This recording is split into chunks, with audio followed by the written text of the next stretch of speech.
PC tips and ട്രിക്സിലേക്ക് ഏവർക്കും സ്വാഗതം. വരുന്ന അസിസ്റ്റന്റ് സെയിൽസ്മാൻ പരീക്ഷയ്ക്ക് തയ്യാറെടുക്കുന്നവർക്ക് വേണ്ടിയിട്ടുള്ള ക്ലാസ്സുകളാണ് നമ്മുടെ ചാനലിലൂടെ നമ്മൾ പ്രൊവൈഡ് ചെയ്യുന്നത്. അപ്പോൾ നമ്മുടെ സ്റ്റഡി പ്ലാൻ എങ്ങനെയാണ് എന്നുള്ള കാര്യങ്ങളൊക്കെ പറഞ്ഞിട്ടുണ്ടായിരുന്നു നമ്മൾ ഓൾറെഡി തന്നെ. അപ്പോൾ നമ്മൾ ഓരോ ദിവസവും പഠിക്കേണ്ട ടോപ്പിക്, ഇപ്പോൾ നാളെ പഠിക്കേണ്ട ടോപ്പിക് എന്താണെന്നുള്ളത് ഇന്ന് രാത്രി തന്നെ നമ്മൾ ടെലിഗ്രാമിൽ മെൻഷൻ ചെയ്യും. നമ്മൾ പിറ്റേ ദിവസം കാലത്ത് അതിൻ്റെ ആ ഒരു ടോപ്പിക്കുമായി ബന്ധപ്പെട്ടിട്ടുള്ള ക്ലാസ്സുകൾ പ്രൊവൈഡ് ചെയ്യും. അന്ന് രാത്രി 8 മണിക്ക് നമ്മൾ പഠിച്ച ടോപ്പിക്കുമായി ബന്ധപ്പെട്ടിട്ടുള്ള PYQ ഡിസ്കഷൻ ലൈവായിട്ട് രാത്രി 8 മണിക്ക് ഉണ്ടായിരിക്കും. ഈ ഒരു രീതിയിലാണ് നമ്മുടെ ക്ലാസ്സുകൾ മുന്നോട്ട് പോകുന്നത്. SCRT, current affairs, English, maths, Malayalam ഇതിൻ്റെ എല്ലാം തന്നെ ക്ലാസ്സുകൾ നമ്മൾ പ്രൊവൈഡ് ചെയ്യുന്നതായിരിക്കും. അപ്പോൾ ഇത്രയും ദിവസം തന്നെ നല്ല രീതിയിൽ തന്നെയാണ് നമ്മുടെ ക്ലാസ്സുകളും PYQ ഡിസ്കഷൻ സെഷനും എല്ലാം മുന്നോട്ട് പോയിക്കൊണ്ടിരിക്കുന്നത്, വളരെ ആക്റ്റീവായിട്ട്. അപ്പോൾ കൃത്യമായിട്ട് നമ്മളെ ഫോളോ ചെയ്യുന്ന പിള്ളേരാണ് എന്നുണ്ടെങ്കിൽ നിങ്ങൾക്ക് തീർച്ചയായിട്ടും നല്ലൊരു റാങ്കിലോട്ട് എത്താൻ വേണ്ടി പറ്റും. നമ്മുടെ കഴിഞ്ഞ LDC 2024 നമ്മൾ ഇതുപോലൊരു സീരീസ് സ്റ്റാർട്ട് ചെയ്തിട്ട് കൃത്യമായിട്ട് എല്ലാവരും ഫോളോ ചെയ്തിട്ടുണ്ടായിരുന്നു. അതിൻ്റെ റിസൾട്ട് എല്ലാവർക്കും കിട്ടിയിട്ടുണ്ട്. നമ്മളെ കൃത്യമായിട്ട് അവസാനം വരെ ഫോളോ ചെയ്ത് പഠിച്ച എല്ലാവരും തന്നെ മെയിൻ ലിസ്റ്റിൽ ഉൾപ്പെട്ടിട്ടുണ്ട്. അപ്പം നിങ്ങൾക്കും അസിസ്റ്റന്റ് സെയിൽസ്മാൻ എന്ന് പറയുന്ന പരീക്ഷ എഴുതി നല്ലൊരു റാങ്കിലോട്ട് എത്താൻ വേണ്ടി നമ്മൾ ഹെൽപ്പ് ചെയ്യും. അപ്പോൾ കൃത്യമായിട്ട് ഫോളോ ചെയ്യുക. അതിന് ആദ്യം തന്നെ നിങ്ങളെ ടെലിഗ്രാമിൽ ജോയിൻ ചെയ്യണേ. ടെലിഗ്രാമിലാണ് നമ്മൾ ഓരോ ദിവസവും പഠിക്കേണ്ട ടോപ്പിക്ക് കൊടുക്കുന്നത്. പിന്നെ നമ്മൾ പഠിച്ച ടോപ്പിക്കുമായി ബന്ധപ്പെട്ടിട്ടുള്ള പോൾസ് നിങ്ങൾക്ക് അറ്റൻഡ് ചെയ്യാൻ പറ്റുന്നതും ടെലിഗ്രാമിലൂടെയാണ്. സോ ടെലിഗ്രാമിൻ്റെ ലിങ്ക് ഞാൻ താഴെ ഡിസ്ക്രിപ്ഷൻ ബോക്സിലും കമൻറ്റ് ബോക്സിൽ ഫസ്റ്റ് കമൻ്റ് ആയിട്ട് കൊടുത്തിട്ടുണ്ട്. ജോയിൻ ചെയ്യാത്തവരുണ്ടെങ്കിൽ ജോയിൻ ചെയ്യുക. അപ്പോൾ ഇന്ന് നമുക്ക് പഠിക്കേണ്ട ടോപ്പിക് എന്തൊക്കെയായിരുന്നു? ലിസ്റ്റുകൾ, അതുപോലെ തന്നെ മൗലിക കടമകൾ. ഈ രണ്ട് ടോപ്പിക്കാണ്, ചെറിയ ചെറിയ ടോപ്പിക്കാണ്. ലിസ്റ്റുകളും മൗലിക കടമകളും ഇതുമായി ബന്ധപ്പെട്ട ക്ലാസ്സുകളാണ് നമ്മൾ ഇന്ന് നോക്കുന്നത്. അപ്പോൾ 2 ക്ലാസ്സും കാണുക, നോട്ട് തയ്യാറാക്കുക, പഠിക്കുക. രാത്രി 8 മണിക്ക് ഈ 2 ടോപ്പിക്കിൽ നിന്നുള്ള മുൻവർഷ ചോദ്യങ്ങളുടെ ഡിസ്കഷൻ ഉണ്ടായിരിക്കും. മുൻവർഷ ചോദ്യങ്ങൾ എന്ന് പറയുമ്പോൾ PSC ഏറ്റവും റീസെൻ്റ് ആയിട്ടുള്ള ചോദിച്ചിട്ടുള്ള ചോദ്യങ്ങൾ ഉൾപ്പെടെ നമ്മുടെ അസിസ്റ്റന്റ് സെയിൽസ്മാൻ, അതുപോലെ തന്നെ ആ പരീക്ഷയുമായി ബന്ധപ്പെട്ട അതേ സിലബസ് പ്രകാരം നടന്നിട്ടുള്ള പരീക്ഷകളിലെ മുഴുവൻ ചോദ്യങ്ങളും നമ്മൾ സെലക്ട് ചെയ്തെടുത്തിട്ടുണ്ട്. അപ്പോൾ ക്ലാസ് കണ്ട് നോട്ട്സ് തയ്യാറാക്കി പഠിച്ച് PYQ കൂടെ നിങ്ങൾ അറ്റൻഡ് ചെയ്യുമ്പോഴത്തേക്കും ഒരു ടോപ്പിക്ക് നിങ്ങളുടെ മനസ്സിൽ തറവായിട്ടുണ്ടാവും. ഓക്കെ, അപ്പോൾ ആ ഒരു രീതിയിൽ തന്നെ പഠിച്ചു പോവാം. നമുക്ക് ഒട്ടും വൈകാതെ തന്നെ ഇന്നത്തെ ക്ലാസ്സിലോട്ട് കടക്കാം. അപ്പോൾ ഇരട്ട സംഖ്യകൾ. എന്താണ് ഇരട്ട സംഖ്യകൾ? നമ്മൾ ചെറിയ ക്ലാസ് തൊട്ടേ പഠിക്കുന്നതാണ് അല്ലേ? 2 കൊണ്ട് ഹരിക്കാൻ കഴിയുന്ന സംഖ്യകളെയാണ് നമ്മൾ എന്തെന്ന് പറയുക? ഇരട്ട സംഖ്യകൾ. 2 കൊണ്ട് ഹരിക്കാൻ കഴിയുന്ന സംഖ്യകൾ എന്ന് പറയുമ്പോൾ ഏതൊക്കെയാ വരുന്നത്? 2 വരും, 4, 6, 8, 10 ഇങ്ങനെ തുടങ്ങുന്ന സംഖ്യകളെയാണ് നമ്മൾ ഇരട്ട സംഖ്യകൾ എന്ന് പറയുക. 2 കൊണ്ട് ഹരിക്കാൻ കഴിയുന്ന സംഖ്യകൾ. അപ്പോൾ ഒരു ചോദ്യം ചോദിക്കട്ടെ, ഏറ്റവും ചെറിയ ഇരട്ട സംഖ്യ ഏതാ?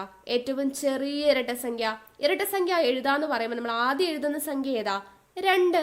അപ്പം ആദ്യം എഴുതുന്ന സംഖ്യയായ 2 ആയിരിക്കും ഏറ്റവും ചെറിയ ഇരട്ട സംഖ്യ അല്ലേ?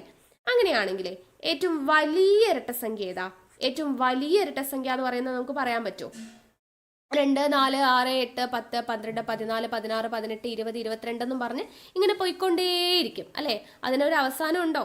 ഇല്ല. എത്ര വേണേലും നമുക്കിങ്ങനെ എണ്ണി പോവാം അല്ലേ? അപ്പോൾ ഏറ്റവും വലിയ ഇരട്ട സംഖ്യ ചോദിച്ചു കഴിഞ്ഞാൽ എണ്ണൽ സംഖ്യയുടെ കേസ് പറഞ്ഞതുപോലെ തന്നെ അത് അനന്തമാണ്, നമുക്ക് പറയാൻ സാധിക്കില്ല. അതായത് ഇൻഫിനിറ്റി ആണെന്ന് നമുക്ക് പറയാം. അനന്തമാണ്, വലിയ ഇരട്ട സംഖ്യ പറയാൻ പറ്റില്ല. ചെറിയ ഇരട്ട സംഖ്യ 2. ഓക്കെ, ഇനി നമുക്ക് ഇരട്ട സംഖ്യകളുടെ തുക കാണാനുള്ള ഇക്വേഷനും കൂടെ പഠിക്കണം. അപ്പോൾ ഇരട്ട സംഖ്യകളുടെ തുക കാണാനുള്ള ഇക്വേഷനാണ് n × n + 1. എല്ലാ ഇക്വേഷനും കൂടെ കൺഫ്യൂഷൻ ആവരുത്. എണ്ണൽ സംഖ്യകളുടെ ഇക്വേഷൻ പഠിച്ചപ്പോൾ നമ്മൾ എന്താ പഠിച്ചത്? n × n + 1/2 എന്ന് പഠിച്ചു. ആ 2 ഇല്ലെങ്കിൽ ഇപ്പോൾ ഇരട്ട സംഖ്യകളുടെ തുകയായി n × n + 1 എന്ന് മാത്രമായെങ്കിൽ എന്തായി? ഇരട്ട സംഖ്യകളുടെ തുക കാണാനുള്ള ഇക്വേഷനായി. ഓക്കെ, ഇത്രയും കാര്യങ്ങളെ നമുക്ക് ബേസ് ആയിട്ട് അറിയേണ്ടുള്ളൂ. എന്താണ് ഇരട്ട സംഖ്യകൾ? 2 കൊണ്ട് ഹരിക്കാൻ പറ്റുന്ന സംഖ്യകൾ. ഏതാണ് ഇതിന് എക്സാമ്പിൾ? 2, 4, 6, 8, 10 തുടങ്ങുന്ന സംഖ്യകൾ. ഏറ്റവും ചെറിയ ഇരട്ട സംഖ്യ 2. ഏറ്റവും വലിയ ഇരട്ട സംഖ്യ ഇൻഫിനിറ്റി. ഇരട്ട സംഖ്യകളുടെ തുക കാണാനുള്ള ഇക്വേഷൻ എന്താ? n × n + 1. ഇത്രയും കിട്ടിയില്ലേ? ഇനി നമുക്ക് ഈസി ആയിട്ട് ചോദ്യങ്ങൾ ചെയ്യാം. അപ്പോൾ PSC പരീക്ഷയ്ക്ക് ഒരു 4-5 ടൈപ്പിലാണ് ഇരട്ട സംഖ്യകളുടെ ഭാഗത്തു നിന്ന് ചോദ്യം വരാം. അപ്പോൾ അതിൽ ആദ്യത്തെ ഒന്നാമത്തെ ടൈപ്പ് എന്ന് പറയുന്നത് 2, 4, 6, 8 തുടങ്ങി 80 വരെ എത്ര ഇരട്ട സംഖ്യകളുണ്ട്? 2, 4, 6, 8 തുടങ്ങി 80 വരെ എത്ര ഇരട്ട സംഖ്യകളുണ്ട്? അപ്പോൾ 80 വരെയല്ലേ, അപ്പോൾ 80 ഇരട്ട സംഖ്യകൾ ഉണ്ടാവും അല്ലേ? അങ്ങനെ ചിന്തിക്കുന്നവരുണ്ടാവും. എന്നാൽ അങ്ങനെയല്ല. നമുക്കൊരു എക്സാമ്പിൾ നോക്കാം. 2, 4, 6, 8, 10. ഈ 10 വരെ എത്ര ഇരട്ട സംഖ്യകളുണ്ട്? നിങ്ങളൊന്ന് എണ്ണി നോക്കിക്കേ. 1, 2, 3, 4, 5. 10 വരെ 5 ഇരട്ട സംഖ്യ. ഒരു എക്സാമ്പിൾ കൂടെ എഴുതാം. 2, 4, 6, 8, 10, 12, 14, 16, 18, 20. 20 വരെ എത്ര ഇരട്ട സംഖ്യ ഉണ്ട് നോക്കാം. 1, 2, 3, 4, 5, 6, 7, 8, 9, 10. 20 വരെ നോക്കിയപ്പോൾ നമുക്ക് 10 ഇരട്ട സംഖ്യകളുണ്ട് അല്ലേ. അപ്പോൾ 10 വരെ നമ്മൾ നോക്കിയപ്പോൾ 5 ഇരട്ട സംഖ്യ, 20 വരെ നോക്കിയപ്പോൾ 10 ഇരട്ട സംഖ്യ. എന്താ പ്രത്യേകത? 10 വരെ 10ന്റെ പകുതി 5, 20 വരെയാണെങ്കിൽ 20ന്റെ പകുതി 10, അത്രയും ഇരട്ട സംഖ്യകളുണ്ട്. അങ്ങനെയാണെങ്കിൽ 80 വരെ എത്ര ഇരട്ട സംഖ്യ ഉണ്ടാവും? 10 വരെ 10ന്റെ പകുതി, 20 വരെ 20ന്റെ പകുതി, അങ്ങനെയാണെങ്കിൽ 80 വരെ 80ന്റെ പകുതി 40 ഇരട്ട സംഖ്യകൾ. അപ്പൊ എന്നിന്റെ വാല്യൂ എത്രയാ? 40. ഓക്കെ, അപ്പൊ 40 ഇരട്ട സംഖ്യകളാണ് ഉള്ളത്. മനസ്സിലായല്ലോ? 2 മുതൽ 80 വരെ എന്ന് പറഞ്ഞാൽ ഏത് വരെയാണോ തന്നിരിക്കുന്നത് അതിന്റെ പകുതി എടുത്തു കഴിഞ്ഞാൽ നമ്മുടെ ഇരട്ട സംഖ്യകളുടെ എണ്ണമായി. ഓക്കെ, അപ്പൊ 80 വരെ എത്ര ഇരട്ട സംഖ്യകളുണ്ട്? 40. 50 വരെയാണെങ്കിലോ 2, 4, 6, 8 തുടങ്ങി 50 വരെയാണെങ്കിൽ എത്ര ഇരട്ട സംഖ്യ? 50 വരെയാണെങ്കിൽ 50ന്റെ പകുതി 25. ഇനി 100 വരെയാണെങ്കിൽ എത്രയാണ്? 100ന്റെ പകുതി 50. Okay, yes. ഇനി ഒരു ചോദ്യം കൂടെ അതേപോലെ 2, 4, 6, 8 തുടങ്ങി 72 വരെ എത്ര ഇരട്ട സംഖ്യ? 72 വരെ എന്ന് പറയുമ്പോൾ എന്ത് ചെയ്യണം? 72ന്റെ പകുതി, 72ന്റെ പകുതി എത്രയാ? 36. 36 ഇരട്ട സംഖ്യയാണ് ഉണ്ടാവുക. ഇത്രയേ ഉള്ളൂ. അപ്പൊ 2, 4, 6, 8 തുടങ്ങി ഇത്ര വരെ എത്ര ഇരട്ട സംഖ്യ ഉണ്ടെന്ന് ചോദിച്ചാൽ ഏത് വരെയാണോ തന്നിരിക്കുന്നത് അതിന്റെ പകുതി എടുത്താൽ നമ്മുടെ ആൻസർ ആയി. 100 ആണെങ്കിൽ 100ന്റെ പകുതി 50, 50 ആണെങ്കിൽ 50ന്റെ പകുതി 25, 14 ആണെങ്കിൽ 14ന്റെ പകുതി 7. മനസ്സിലായല്ലോ? യെസ്. അടുത്ത ചോദ്യം രണ്ടാമത്തെ ടൈപ്പ് ചോദ്യമാണ്. ആദ്യത്തെ 50 ഇരട്ട സംഖ്യകളുടെ തുക. ആദ്യത്തെ 50 ഇരട്ട സംഖ്യകളുടെ തുക കാണാൻ നമ്മൾ തുക കാണാനുള്ള ഇക്വേഷൻ ആദ്യം പറഞ്ഞല്ലോ. എന്താണ് equation? n × n+1. n × n+1 ചെയ്ത് കഴിഞ്ഞാൽ നമുക്ക് തുകയായി അല്ലേ. അപ്പൊ n എന്ന് പറയുന്നത് എത്രയാ? n എന്ന് പറയുന്നത് എന്താ? ഇരട്ട സംഖ്യകളുടെ എണ്ണം. ഇരട്ട സംഖ്യകളുടെ എണ്ണം ഇവിടെ തന്നിട്ടുണ്ട് 50. അപ്പൊ n-ന്റെ വാല്യൂ 50 ആണ്. അത് നമുക്ക് ഈ ഇക്വേഷനിൽ ഇട്ട് കൊടുത്താൽ നമ്മുടെ ആൻസർ ആയി. അപ്പൊ ആദ്യത്തെ 50 ഇരട്ട സംഖ്യകളുടെ തുക കാണാൻ n = 50 ആണ്. അപ്പൊ 50 × 50 + 1 അല്ലെ, 50 + 1 ചെയ്ത് കഴിഞ്ഞാൽ ആൻസർ ആയി. അപ്പൊ 50 × 50 + 1 എത്രയാ? 51. അപ്പൊ 50 × 51 എങ്ങനെ ചെയ്യാം? ഇത് നമുക്ക് ഇവിടെ നിന്ന് തന്നെ ഗുണിക്കാൻ പറ്റും അല്ലെ. ഈ 50 × 51, ഈ 51നെ നമുക്ക് 50 + 1 എന്നല്ലേ നമ്മൾ പറഞ്ഞത്. അപ്പൊ ഇവിടെ നോക്കിക്കേ, ഈസി ആയിട്ട് നമുക്ക് ഗുണിക്കാം. 50നെ 50 കൊണ്ട് ഗുണിക്കാം. ഈസി ആയിട്ട് എങ്ങനെ ഗുണിക്കാം? നമുക്ക് ഇവിടെയും 0 ആണ്. അപ്പൊ ഈസി ആയിട്ട് ഗുണിക്കാനായിട്ട് 5നെ 5 കൊണ്ട് ഗുണിക്കുക. എത്രയാ? 25. എന്നിട്ട് ഈ 2 0 ഇട്ട് കൊടുത്താൽ മതി. 50ൽ ഒരു 0, ഇവിടുത്തെ 50ൽ ഒരു 0. അപ്പൊ 2500 പ്ലസ് എന്ത് ചെയ്താൽ മതി?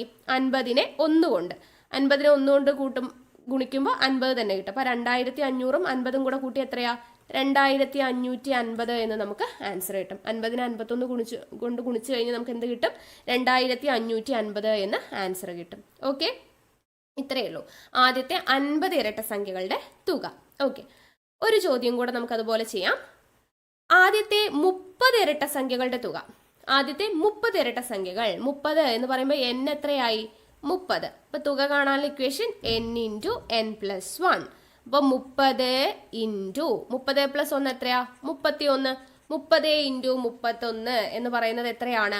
30നെ 30 കൊണ്ട് ഗുണിച്ചു കഴിഞ്ഞാൽ നമുക്ക് കിട്ടും 900 എന്ന് കിട്ടും അല്ലെ. 30 × 30. അപ്പൊ 3 3 9, 2 0 ഇട്ട് കൊടുക്കാം. 30 × 30 900 പ്ലസ് 30 × 1 എത്രയാ? 30. അപ്പൊ 900 + 30 എത്രയാ?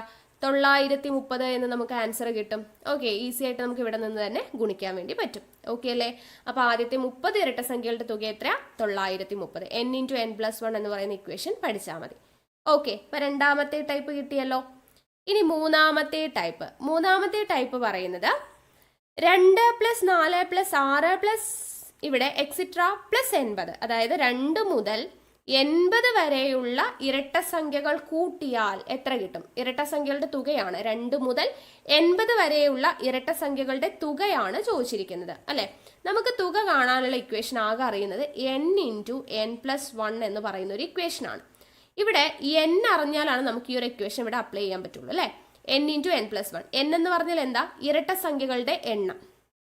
നമുക്ക് കണ്ടുപിടിക്കേണ്ടത് 2 മുതൽ 80 വരെയുള്ള ഇരട്ട സംഖ്യകൾ കൂട്ടിയാൽ കിട്ടുന്ന തുകയാണ്. അപ്പോൾ അവിടെ n കണ്ടുപിടിക്കാൻ എന്ത് ചെയ്താൽ മതി? നേരത്തെ നമ്മൾ ചെയ്തില്ലേ, 2 മുതൽ 80 വരെ എത്ര ഇരട്ട സംഖ്യകൾ ഉണ്ടെന്ന് കണ്ടുപിടിച്ചാൽ നമുക്ക് n കിട്ടും. അപ്പം നമുക്ക് ഈസി ആയിട്ട് ആൻസറിലോട്ട് എത്താലോ. അപ്പം 2 മുതൽ 80 വരെ എത്ര ഇരട്ട സംഖ്യകളാ? തൊട്ട് മുന്നേ നമ്മൾ പറഞ്ഞോളൂ.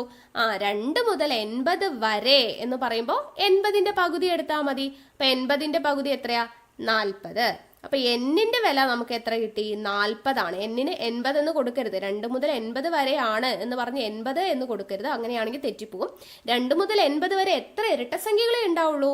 80ന്റെ പകുതിയായ 40. അപ്പൊ എന്നിന്റെ വാല്യൂ എത്രയാ? 40. ഇനി നമുക്ക് അപ്ലൈ ചെയ്ത് കൊടുക്കാം. n ഇൻറ്റു n പ്ലസ് 1 എന്ന് പറയുമ്പോൾ 40 ഇൻറ്റു 41 ചെയ്യുമ്പോൾ നമുക്ക് എന്ത് കിട്ടും? ഇവിടെ നേരത്തെ ചെയ്തതുപോലെ നിങ്ങൾക്ക് നോക്കാം. 40നെ ഇവിടെ 41 എന്ന് പറയുമ്പോൾ 40 പ്ലസ് 1 ആണ് അല്ലേ. അപ്പം 40 ഇൻറ്റു 40 എത്രയാ?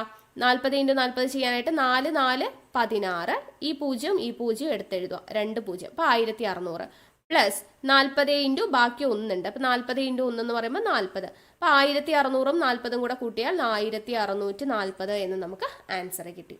2 മുതൽ 80 വരെയുള്ള ഇരട്ട സംഖ്യകൾ കൂട്ടുമ്പോൾ നമുക്ക് കിട്ടുന്നത് 1640. അപ്പോൾ ഇവിടെ n എങ്ങനെയാണ് കണ്ടുപിടിക്കുന്നതെന്ന് മാത്രമാണ് ഇവിടെ തെറ്റാതിരിക്കേണ്ടത്. ബാക്കി നമുക്ക് ആൻസർ ഇക്വേഷനിൽ അപ്ലൈ ചെയ്താൽ മതി. അപ്പോൾ 2 + 4 + 6 + 80 വരെയാണ്. അപ്പോൾ 80 വരെ 80ന്റെ പകുതിയായ 40 ഇരട്ട സംഖ്യകൾ ഉണ്ടാവും. അപ്പോൾ n = 40. അങ്ങനെ എടുത്താൽ നമ്മുടെ ആൻസർ n × n + 1 അപ്ലൈ ചെയ്ത് കൊടുത്തു 1640. ഒരു ചോദ്യം കൂടെ ഇതുപോലെ ചെയ്യാം.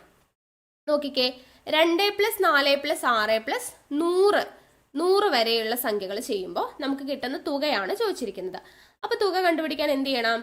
n × n + 1 എന്ന് പറയുന്ന ഇക്വേഷൻ ചെയ്യണം. എന്നിന്റെ വില നമുക്കറിയോ? ഇല്ല. കണ്ടുപിടിക്കണം.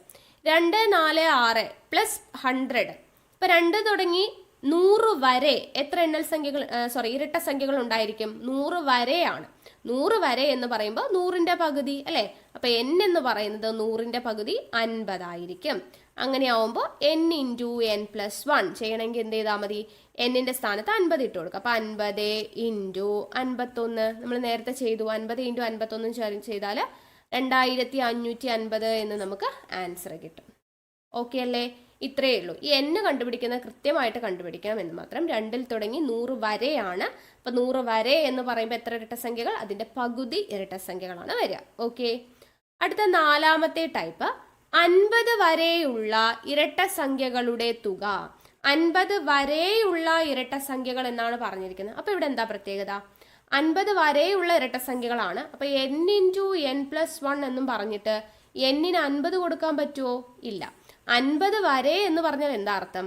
2 തുടങ്ങി 4 തുടങ്ങി 6 8 ഇങ്ങനെ പോയിട്ട് 50 വരെ ഇത്രയും ഇരട്ട സംഖ്യകളുണ്ട്. എത്ര ഇരട്ട സംഖ്യകൾ? 2 4 6 8 തുടങ്ങി 50 വരെയുള്ള ഇരട്ട സംഖ്യകൾ എന്ന് പറയുമ്പോൾ എത്ര ഇരട്ട സംഖ്യകൾ ഉണ്ടാവും? 50ന്റെ പകുതി അല്ലേ. അപ്പൊ 50ന്റെ പകുതിയായ 25 ഇരട്ട സംഖ്യകളാണ് ഉണ്ടാവുക. അപ്പൊ n = 25 ആണ്. അപ്പൊ 50 വരെയുള്ള ഇരട്ട സംഖ്യകളുടെ തുക. 50 വരെ എത്ര ഇരട്ട സംഖ്യകളുണ്ട്? 25 ഇരട്ട സംഖ്യകൾ. അപ്പൊ 25 ഇരട്ട സംഖ്യകളുടെ തുകയാണ് നമുക്ക് കണ്ടുപിടിക്കേണ്ടത്. അപ്പൊ n = 25. അങ്ങനെയാണെങ്കിൽ n × n + 1 എന്ന് പറയുന്നത് എത്രയാ? 25 × 25 + 1 അതായത് 26. 25 × 26 എന്ന് നമുക്ക് ചെയ്തു കഴിഞ്ഞാൽ 650 എന്ന് നമുക്ക് ആൻസർ കിട്ടും. ഓക്കെ അല്ലേ? അപ്പൊ 50 വരെയുള്ള ഇരട്ട സംഖ്യ എന്ന് പറയുമ്പോൾ 50 വരെ 2 4 6 തുടങ്ങി 50 വരെ എത്ര ഇരട്ട സംഖ്യ ഉണ്ട്? 50ന്റെ പകുതി 25 ഇരട്ട സംഖ്യ.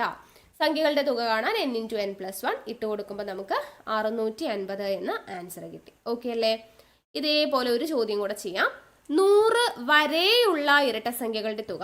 100 വരെയുള്ള ഇരട്ട സംഖ്യ എന്ന് പറയുമ്പോൾ നമുക്ക് എന്താ വരുന്നത്?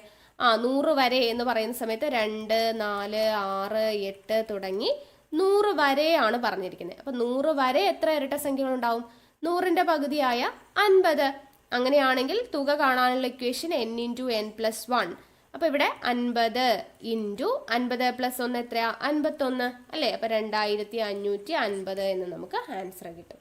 മനസ്സിലായല്ലോ? അപ്പൊ 100 വരെ അല്ലെങ്കിൽ 50 വരെ 80 വരെ ഇരട്ട സംഖ്യകളുടെ തുക ചോദിച്ചാൽ ആ വരെ എന്ന് പറഞ്ഞ് തന്നിരിക്കുന്ന എത്രയാണോ അതിന്റെ പകുതി ആയിരിക്കും n വരിക. അത് വെച്ചിട്ടാണ് നമ്മൾ കാൽക്കുലേറ്റ് ചെയ്യേണ്ടത്. ഓക്കെ അല്ലേ? തുക കാണാൻ പഠിച്ചു. അടുത്തത് ഇനി 5ാമത്തെ ടൈപ്പ്. ഇനി ചോദിക്കുന്നത് എങ്ങനെയാണ്? ആദ്യത്തെ എത്ര ഇരട്ട സംഖ്യകളുടെ തുകയാണ് 156? ആദ്യത്തെ എത്ര ഇരട്ട സംഖ്യകളുടെ തുകയാണ് 156 എന്നുള്ളതാണ് ചോദിച്ചിരിക്കുന്നത്. ആദ്യത്തെ എത്ര ഇരട്ട സംഖ്യകളുടെ തുകയാണെന്ന് പറയുമ്പോൾ നമുക്ക് n ആണ് കണ്ടുപിടിക്കേണ്ടത്. തുക നമുക്ക് തന്നിട്ടുണ്ട്. അപ്പൊ തുക കാണാനുള്ള ഇക്വേഷൻ എന്താ? n into n plus 1. ഇത് നമുക്ക് എത്രയാണെന്ന് തന്നിട്ടുണ്ട്? 156 ആണ് തന്നിട്ടുണ്ട്. ഓക്കെ, അപ്പോൾ ഇവിടെ നമുക്ക് ഓപ്ഷൻസ് ആയിട്ട് 10, 11, 12, 13 ഇങ്ങനെ ഓപ്ഷൻസ് തന്നിട്ടുണ്ട് കേട്ടോ. അപ്പോൾ ഞാൻ ഇതിൻ്റെ ഓപ്ഷൻസ് ഇവിടെ എഴുതാൻ കാരണം ഇത് നമുക്ക് ശരിക്കും ചെയ്യുവാണെങ്കിൽ എന്നിനെ n കൊണ്ട് ഗുണിച്ച് n² പ്ലസ് n എന്നൊക്കെ പറഞ്ഞ് സെക്കൻഡ് ഓർഡർ ഇക്വേഷൻ ആക്കി അതിൽ നിന്ന് നമുക്ക് എന്നിൻ്റെ വാല്യൂ കണ്ടുപിടിക്കണം. അത് ഒരുപാട് സമയം എടുക്കുന്ന ഒരു പ്രോസസ്സാണ്. നമുക്ക് അതിൻ്റെ ആവശ്യമില്ല. നമുക്ക് ഓപ്ഷൻസ് എന്തായാലും PSCക്ക് 4 ഓപ്ഷൻ ഉണ്ടാവും. ആ ഓപ്ഷൻ വെച്ച് തന്നെ ഇതിൽ കണ്ടുപിടിക്കാൻ വേണ്ടിയിട്ടുള്ള മെത്തേഡാണ് പറയുന്നത്. നമ്മൾ കഴിഞ്ഞ ക്ലാസ്സിലും അങ്ങനെ തന്നെയാണ് പഠിപ്പിച്ചു തന്നത്. അപ്പോൾ ആദ്യത്തെ എത്ര ഇരട്ട സംഖ്യകളുടെ തുകയാണ് 156. n ഇൻറ്റു n പ്ലസ് 1 എന്ന് പറയുന്നത് 156 ആണ് തന്നിട്ടുണ്ട്. അപ്പോൾ എന്നിൻ്റെ വാല്യൂ ആണ് കണ്ടുപിടിക്കേണ്ടത്. നിങ്ങളൊന്ന് നോക്കിക്കേ, n ഇൻറ്റു n പ്ലസ് 1 എന്ന് വിചാരിച്ചോ. അതായത് ഇപ്പോൾ n 2 ആണെങ്കിൽ ഈ പറയുന്ന n പ്ലസ് 1 എന്ന് പറയുന്നത് എത്രയായിരിക്കും? 3 ആയിരിക്കും അല്ലേ. അടുത്തത് n എന്ന് പറയുന്നത് 8 ആണെങ്കിൽ n പ്ലസ് 1 എന്ന് പറയുന്നത് 9 ആയിരിക്കും. അത് രണ്ടും കൂടെ ഗുണിക്കുന്ന സമയത്ത് നമുക്ക് എത്ര കിട്ടണം? 156 കിട്ടണം.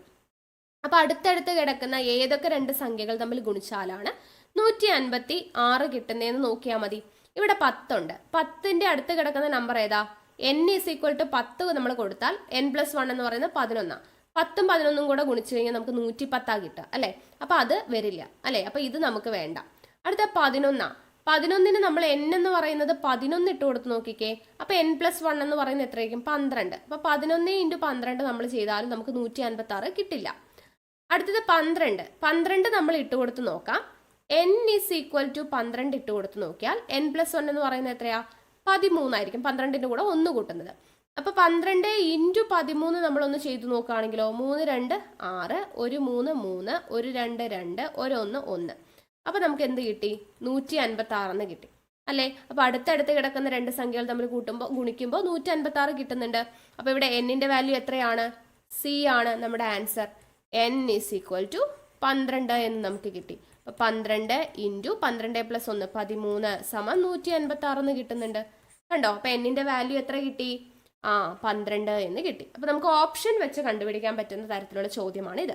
ആദ്യത്തെ എത്ര ഇരട്ട സംഖ്യകളുടെ തുകയാണ് 156 എന്ന് ചോദിക്കുമ്പോൾ n into n plus 1 is equal to 156. അതായത് ഏത് രണ്ട് അടുത്തടുത്ത് കിടക്കുന്ന സംഖ്യകൾ തമ്മിൽ ഗുണിക്കുമ്പോൾ നമുക്ക് 156 കിട്ടുന്നു നോക്കിയാൽ മതി. അത് ഓപ്ഷൻസ് വെച്ച് ചെയ്ത് നോക്കിയാൽ മതി, പെട്ടെന്ന് കിട്ടിക്കോളും. ഓക്കെ, അപ്പോൾ ഒരു ചോദ്യം കൂടെ ഇതുപോലെ ചെയ്യാം.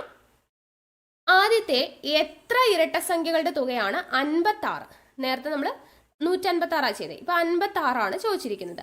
അപ്പോൾ 56 ചെയ്യാനായിട്ട് ഞാനിവിടെ ഓപ്ഷൻസ് തരാം. Option A 7, option B 8, option C 9, option D 10. ഇതാണ് നമ്മുടെ 4 ഓപ്ഷൻസ് എന്ന് പറയുന്നത്. അപ്പോൾ ഇവിടെ നമുക്ക് നോക്കാം. 56 തന്നിട്ടുണ്ട്. തുകയാണ് നമുക്ക് തന്നിരിക്കുന്നത്. തുകയുടെ ഇക്വേഷൻ എത്രയാ? n ഇൻറ്റു n പ്ലസ് 1 എന്ന് പറയുന്നതാണ് നമുക്ക് തന്നിരിക്കുന്ന 56 അല്ലേ. ഇരട്ട സംഖ്യകളുടെ തുകയാണ് 56 എന്ന് തന്നിട്ടുണ്ട്. അപ്പോൾ n into n plus 1 is equal to 56. അപ്പോൾ n എന്ന് പറയുന്നത് ഇപ്പോൾ നമ്മൾ 7 ഇട്ട് കൊടുത്ത് നോക്കാം അല്ലേ. 7 ഇട്ട് കൊടുത്തു കഴിഞ്ഞാൽ 7 ഇൻറ്റു 7 പ്ലസ് 1 എത്രയാ? 8. 7 8 56. നമുക്ക് ഇവിടെ നിന്ന് തന്നെ ആൻസർ കിട്ടി. ഒന്നാമത്തെ പ്രോബ്ലം ചെയ്തപ്പോൾ തന്നെ നമുക്ക് കിട്ടി. 7 എന്നിന് 7 ഇട്ട് കൊടുത്തു കഴിഞ്ഞാൽ 7 ഇൻറ്റു 8 56 കിട്ടുന്നുണ്ട്. അപ്പോൾ നമ്മുടെ എന്നിൻ്റെ വാല്യൂ എത്രയാ? 7. 7 into 7 plus 1 8 is equal to 56. ശരിയാണ് അല്ലേ. അപ്പോൾ നമുക്ക് ഒറ്റ സ്റ്റെപ്പിൽ തന്നെ ആൻസർ കിട്ടി. ഓക്കെ, ഇത്രയേ ഉള്ളൂ. നമുക്ക് ഇരട്ട സംഖ്യകളുടെ തുക തന്നിട്ട് n കണ്ടുപിടിക്കാൻ പറഞ്ഞാൽ തുകയുടെ ഇക്വേഷൻ സബ്സ്റ്റിറ്റ്യൂട്ട് ചെയ്യുക. n into n plus 1 is equal to 56 എന്ന് കൊടുത്തു. അടുത്തടുത്ത് കിടക്കുന്ന ഏതോ രണ്ട് സംഖ്യകൾ തമ്മിൽ ഗുണിച്ചാൽ 56 കിട്ടും. 7 8 56 ആണെന്ന് നമുക്കറിയാം.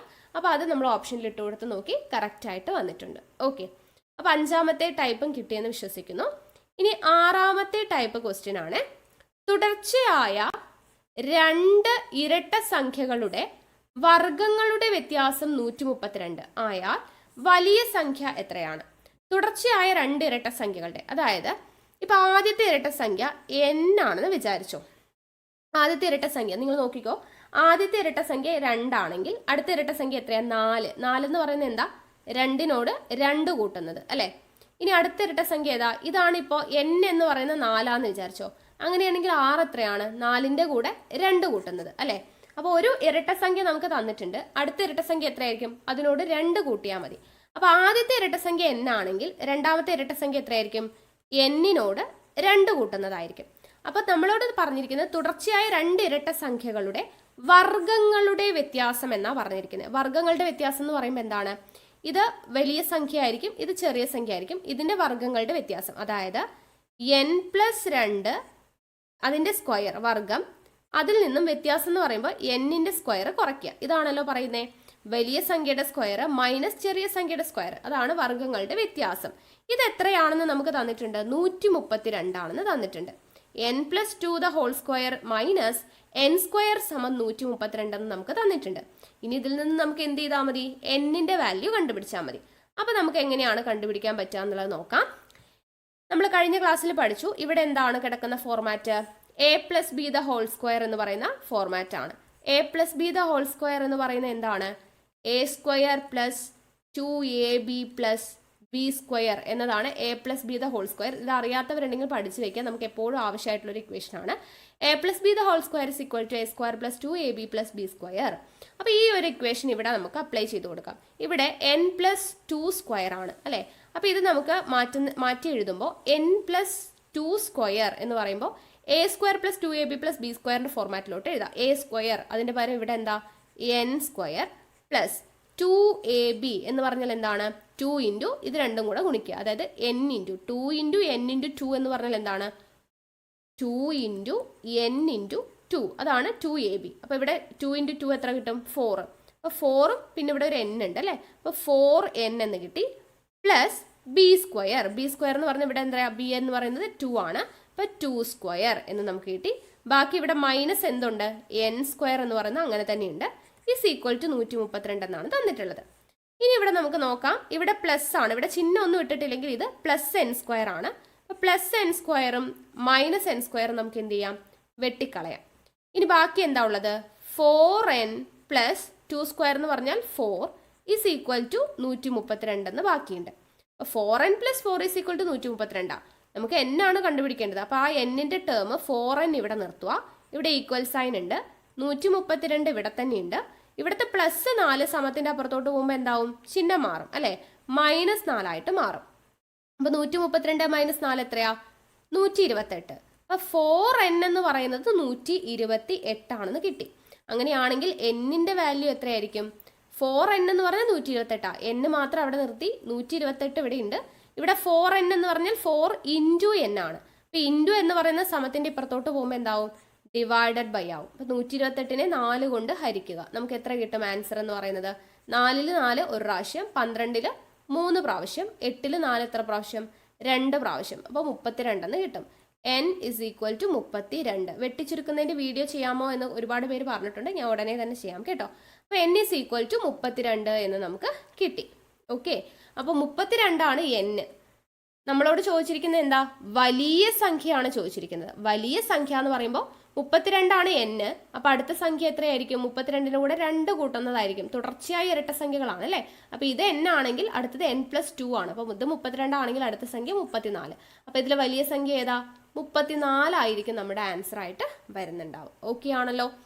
ഒരു പ്രോബ്ലം കൂടെ ഇതുപോലെ നമുക്ക് ചെയ്യാം. അപ്പോൾ നിങ്ങൾക്ക് കുറച്ചുകൂടെ മനസ്സിലാവും. അപ്പോൾ ഒന്നും കൂടെ ശ്രദ്ധിക്കുക കേട്ടോ. തന്നിരിക്കുന്നത് ഇതാണ്. തുടർച്ചയായ രണ്ട് ഇരട്ട സംഖ്യകളുടെ വർഗങ്ങളുടെ വ്യത്യാസം 60 ആയാൽ വലിയ സംഖ്യ എത്രയാണ്? അപ്പോൾ തുടർച്ചയായ രണ്ട് ഇരട്ട സംഖ്യ, നേരത്തെ പോലെ ആദ്യത്തെ ഇരട്ട സംഖ്യ n ആണെങ്കിൽ അടുത്തത് എത്രയായിരിക്കും? അതിൻ്റെ കൂടെ 2 കൂടുന്നത്, അതായത് n+2 ആയിരിക്കും. അവ തമ്മിലുള്ള വർഗങ്ങളുടെ വ്യത്യാസം തന്നിട്ടുണ്ട്. വർഗങ്ങൾ എന്ന് പറയുമ്പോൾ n+2 അതിൻ്റെ വർഗം, പിന്നെ n². ഓക്കെ, ഇതിൻ്റെ വ്യത്യാസമാണ് പറഞ്ഞിരിക്കുന്നത്. അപ്പോൾ n+2 the whole square -n², അതാണ് വ്യത്യാസം. അത് എത്രയാണെന്ന് തന്നിട്ടുണ്ട്? 60 ആണെന്ന് തന്നിട്ടുണ്ട്. അങ്ങനെയാണെങ്കിൽ n-ന്റെ വാല്യൂ നമുക്ക് കണ്ടുപിടിക്കണം. അപ്പോൾ ഇവിടെ നമുക്ക് എന്ത് കിട്ടി? a+b ദ ഹോൾ സ്ക്വയർ എന്ന് പറയുന്ന ഫോർമാറ്റ് കിട്ടി. a+b ദ ഹോൾ സ്ക്വയർ = എത്രയാണ്? a² + 2ab + b സ്ക്വയർ എന്നാക്കിയിട്ട് മാറ്റി. അപ്പോൾ ഈ ഒരു ഇക്വേഷൻ ഇവിടെ നമ്മൾ അപ്ലൈ ചെയ്യുക. അപ്പോൾ n+2 ദ ഹോൾ സ്ക്വയർ എന്ന് പറയുന്നതിന് നമുക്ക് ഈ ഫോർമാറ്റിലോട്ട് എഴുതുമ്പോൾ a² അതിന് പകരം n² + 2ab എന്ന് പറയുന്നതിന് പകരം 2 × n × 2, അതായത് എത്ര? 4n. പിന്നെ പ്ലസ് b² എന്ന് പറയുമ്പോൾ 2² മൈനസ് ഇവിടെ എന്തുണ്ട്? n² ഉണ്ട്. ഇസ് ഈക്വൽ ടു 60 എന്നുള്ളത് അതുപോലെ തന്നെ എഴുതി. ഇനി ഇവിടെ നമുക്ക് നോക്കാം, ഇവിടെ പ്ലസ് അല്ലേ, ചിഹ്നം ഒന്നും ഇട്ടിട്ടില്ല, അപ്പോൾ പ്ലസ് n സ്ക്വയർ ആണ്, ഇവിടെ മൈനസ് ആണ്. സോ മൈനസും പ്ലസും നമുക്ക് ക്യാൻസൽ ചെയ്ത് കളയാം. ബാക്കി 4n പ്ലസ് 2 സ്ക്വയർ എന്ന് പറഞ്ഞാൽ 4 ഇസ് ഈക്വൽ ടു 60 എന്ന് കിട്ടി. ഇനി ഇവിടെ നമുക്ക് n ആണ് കണ്ടുപിടിക്കേണ്ടത്. സോ n-ന്റെ ടേമിന് ഇവിടെ നിർത്തി, ഈക്വൽ സൈൻ ഇവിടെയുണ്ട്, 60 ഇവിടെയുണ്ട്, ഇവിടുത്തെ പ്ലസ് 4 അങ്ങോട്ട് പോകുമ്പോൾ -4. അപ്പോൾ 60-ൽ നിന്നും നമുക്ക് എന്ത് ചെയ്യാം, 4 കുറയ്ക്കാം അല്ലേ. അപ്പോൾ 60-ൽ നിന്നും നമുക്ക് 4 കുറയ്ക്കുന്ന സമയത്ത് എത്ര കിട്ടും, നമുക്ക് 56 എന്ന് കിട്ടും അല്ലേ. അപ്പോൾ 4n എന്ന് പറയുന്നത് 56 ആണ്. അങ്ങനെയാണെങ്കിൽ n കാണാൻ എന്ത് ചെയ്താൽ മതി, 56-നെ ഈ ഇൻറ്റു 4 ഇങ്ങോട്ട് പോകുമ്പോൾ, അതായത് 4 ഇൻറ്റു n ആണ്, അത് ഇങ്ങോട്ട് പോകുമ്പോൾ ഡിവൈഡഡ് ബൈ 4 എന്നായിട്ട് മാറും. അപ്പോൾ n ഈസ് ഈക്വൽ ടു 56/4. അപ്പോൾ ഇത് നമ്മൾ സോൾവ് ചെയ്യുന്ന സമയത്ത് നമുക്ക് എന്ത് കിട്ടും, 4-ൽ 4 ഒരു പ്രാവശ്യം, 5-ലും 4 എത്ര പ്രാവശ്യം പോകും, ഒരു പ്രാവശ്യം പോകും അല്ലേ. ബാക്കി എത്രയുണ്ട്, 1 ശിഷ്ടമുണ്ട്, ആ ശിഷ്ടം 6-ന്റെ തൊട്ട് പുറകെ പോയി കിടക്കും. അപ്പോൾ 16 ആയി. 16-ൽ 4 എത്ര പ്രാവശ്യം, 4 പ്രാവശ്യം. അപ്പോൾ നമുക്ക് കിട്ടിയത് എത്രയാ, 14. n എന്ന് പറയുന്നത് 14. നമ്മളോട് ചോദിച്ചിരിക്കുന്ന വലിയ സംഖ്യ. അപ്പോൾ ഇത് 14 ആണെങ്കിൽ അടുത്ത സംഖ്യ എത്രയായിരിക്കും, 16 ആയിരിക്കും. അപ്പോൾ വലിയ സംഖ്യ 16. ഓക്കെ, ഇതാണ് ഇത് നോർമലി ചെയ്യുന്ന ഒരു മെത്തേഡ്. ഇനി ഇതിനൊരു ഷോർട്ട് കട്ട് ഉണ്ട്. നമ്മൾ കഴിഞ്ഞ ക്ലാസ്സിൽ ഒരു ഷോർട്ട് കട്ട് പറഞ്ഞു തന്നതുപോലെ ഇങ്ങനെ തുടർച്ചയായ 2 ഇരട്ട സംഖ്യകളുടെ വർഗ്ഗങ്ങളുടെ വ്യത്യാസം നമുക്ക് തന്നിട്ടുണ്ടെങ്കിൽ നമുക്ക് ചെയ്യാൻ പറ്റുന്ന ഒരു കാര്യം എന്ന് പറയുന്നത്, നമുക്ക് തന്നിരിക്കുന്ന വർഗ്ഗങ്ങളുടെ വ്യത്യാസം ഉണ്ടല്ലോ, ഇവിടെ തന്നിട്ടുള്ളത് 132. കഴിഞ്ഞ ക്ലാസ്സിൽ നമ്മൾ 2 കൊണ്ടാണ് ഹരിച്ചത്. ഇവിടെ നമ്മൾ 132-നെ എത്ര കൊണ്ട് ഹരിക്കണം, 4 കൊണ്ടാണ് കേട്ടോ ഹരിക്കേണ്ടത്. എത്ര കൊണ്ടാണ് ഹരിക്കേണ്ടത്, 4 കൊണ്ട് ഹരിക്കണം. അപ്പം 4 കൊണ്ട് ഹരിക്കുന്ന സമയത്ത് 4-നെയും 132-നെയും കൂടെ നമുക്ക് വെട്ടിച്ചെറുതാക്കാം. 4-ൽ 4 എത്ര തവണ പോകും, ഒരു തവണ പോകും. 13-ൽ 4 എത്ര തവണ പോകും, 13-ൽ 3 4 12 വരെ പോകും അല്ലേ. അപ്പോൾ 3 തവണ പോകും. 3 4 12. ബാക്കി 13-ൽ എത്ര ശിഷ്ടം, 1 ശിഷ്ടം. ആ ശിഷ്ടം ഈ 2-ന്റെ പുറകിലാണ് നമ്മൾ ഇട്ട് കൊടുക്കുക. 2-ന്റെ കൂടെ കൂട്ടരുത്, പുറകിൽ ഇട്ട് കൊടുക്കുക. അപ്പോൾ ബാക്കി എത്രയുണ്ട്, 12. ഈ 12-ൽ 4 എത്ര തവണ പോകും, 3 തവണ. 3 4 12. അപ്പം നമ്മുടെ ആൻസർ എത്ര കിട്ടി, 33. ഇത് നമ്മുടെ ആൻസർ ആയിട്ടില്ല. ഈ 33 എന്ന് പറയുന്നത് നമ്മുടെ മിഡിലുള്ള ടേം ആണ് കിട്ടുക. ഇതിന് തൊട്ട് പുറകിലുള്ള നമ്പർ ആയിരിക്കും ചെറിയ നമ്പർ. 33-ന്റെ തൊട്ട് പുറകിൽ ആരാ, 32. 33-ന്റെ അപ്പുറത്ത് ആരാ, 34. അപ്പോൾ ഇതായിരിക്കും നമുക്ക് വലിയ സംഖ്യ, ഇതായിരിക്കും ചെറിയ സംഖ്യ. നമ്മളിങ്ങനെ 4 കൊണ്ട് ഹരിച്ചാൽ നമുക്ക് കിട്ടുന്ന ആൻസർ എത്രയായിരിക്കും, സെന്ററിലുള്ള സംഖ്യ ആയിരിക്കും കിട്ടുന്നുണ്ടാവുക. അതിന് തൊട്ട് മുൻപുള്ളത് ചെറുതും തൊട്ട് ശേഷമുള്ളത് വലിയ സംഖ്യ ആയിരിക്കും. ഓക്കെ, അപ്പോൾ ഇവിടെ നമുക്ക് തുടർച്ചയായ 2 ഇരട്ട സംഖ്യകളുടെ വർഗ്ഗങ്ങളുടെ വ്യത്യാസം തന്നിട്ടുണ്ടെങ്കിൽ തന്നിട്ടുള്ള തുകയെ നമ്മൾ എന്ത് ചെയ്താൽ മതി, 4 കൊണ്ട് ഹരിച്ചാൽ മതി. മിഡിൽ ടേം നമുക്ക് കിട്ടും. അതിൻ്റെ അപ്പുറം ഇപ്പുറമുള്ള സംഖ്യ എടുത്താൽ മതി. അപ്പോൾ ഇവിടെ നിങ്ങൾ നോക്കിക്കോ, തുടർച്ചയായ 2 ഇരട്ട സംഖ്യകളുടെ വർഗ്ഗങ്ങളുടെ വ്യത്യാസം 60 ആയാൽ, 60 ആയി കഴിഞ്ഞാൽ സംഖ്യ എത്രയാണ്. അപ്പോൾ നമ്മൾ എന്ത് ചെയ്യണം, 60 നമുക്ക് തന്നിട്ടുണ്ട്, അതിനെ 4 കൊണ്ട് ഡിവൈഡ് ചെയ്യുക. 60-നെ 4 കൊണ്ട് ഹരിക്കുമ്പോൾ നമുക്ക് എന്ത് കിട്ടും, 15 എന്ന് നമുക്ക് കിട്ടും അല്ലേ. 15 4 60 അപ്പോൾ 15 എന്ന് കിട്ടി. 15 എന്ന് പറയുന്നത് എന്താണ്, സെന്ററിൽ വരുന്ന നമ്പറാണ്. ഇതിന്റെ തൊട്ട് പുറകിൽ ആരുണ്ട്, 14, അപ്പുറത്ത് 16 ഉണ്ട്. അപ്പോൾ ഇതിലെ 16 വലിയ സംഖ്യ, 14 ആയിരിക്കും ചെറിയ സംഖ്യ. ഈ കിട്ടുന്നത് നമ്മുടെ ആൻസർ അല്ല, അത് മിഡിലുള്ള ടേം ആണ്. നമ്മുടെ ആൻസർ വലിയ സംഖ്യയുടെയും ചെറിയ സംഖ്യയുടെയും നടുക്കുള്ള ആളെയാണ് നമുക്ക് 4 കൊണ്ട് ഹരിക്കുമ്പോൾ കിട്ടുക. അപ്പോൾ തുടർച്ചയായ 2 ഇരട്ട സംഖ്യകളുടെ വർഗ്ഗങ്ങളുടെ വ്യത്യാസം കാണാൻ വേണ്ടി നമ്മൾ എന്ത് ചെയ്യണം, തന്നിട്ടുള്ള തുകയെ 4 കൊണ്ട് ഹരിക്കുക. അപ്പോൾ നമുക്ക് സെന്ററിലുള്ള സംഖ്യ കിട്ടും. അതിൻ്റെ അപ്പുറത്തും ഇപ്പുറത്തും ഉള്ള ആളുകളെ എടുത്തു കഴിഞ്ഞാൽ നമുക്ക് വലിയ സംഖ്യയും ചെറിയ സംഖ്യയും കിട്ടും. ഓക്കെ അല്ലേ.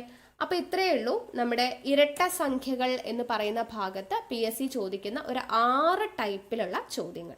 അപ്പോൾ ഇത് ഈസി ആയിട്ട് മനസ്സിലായെന്ന് വിചാരിക്കുന്നു. ഓക്കെ, അപ്പോൾ 1-2 പ്രോബ്ലംസ് നിങ്ങളൊന്ന് ജസ്റ്റ് ചെയ്ത് നോക്കുക കേട്ടോ. നമ്മളിനി വരുന്ന ഓരോ ക്ലാസ്സുകൾ സിലബസ് ഒക്കെ കംപ്ലീറ്റ് ചെയ്തതിന് ശേഷം മുൻവർഷ ചോദ്യങ്ങളൊക്കെ ഡിസ്കസ് ചെയ്യും. ഓക്കെ, അപ്പോൾ അവിടെ നമുക്ക് ഒരുപാട് ചോദ്യങ്ങളൊക്കെ ഡിസ്കസ് ചെയ്യാം. ഓക്കെ, അപ്പോൾ വീഡിയോസൊക്കെ ഇഷ്ടമായിട്ടുണ്ടെങ്കിൽ ലൈക്ക് ചെയ്യാനും ഷെയർ ചെയ്യാനും കമൻറ്റ് ചെയ്യാനൊന്നും ആരും മറക്കരുത്. അടുത്ത ക്ലാസ്സിൽ വീണ്ടും കാണാം. താങ്ക്